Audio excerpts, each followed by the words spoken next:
Gigi, buat. Maramig ron. Kayo na pa ba din? Kaso ay ano na. Vehicular accident po.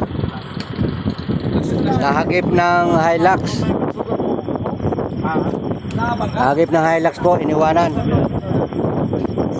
Iniwanan ng nakabangga. Ano nang Na hit and run po, hit and run ito. Dapat pinatawagan sa ano? Sa pier. O kung anong height. Di ba sinundan ha, yung Hilux? sinundan po ng mga kasama namin. Okay. Sige. Sana mahuli. Sana mahuli itong Hilux. Sana mahuli yung Hilux. March. Na hit and run. Run? Hit and run. Lagihan lang namon. Ako sa barangay lamang yung ano. Kaila. Nang hayop. Nag-overtake sa amon March halin kami. Huwag mang kamit nasa lubong ni Tony eh. Ay nagagi sa amon. Dasig kayo na pa. Kung aming kapitan. Overtake sa amon. Saan?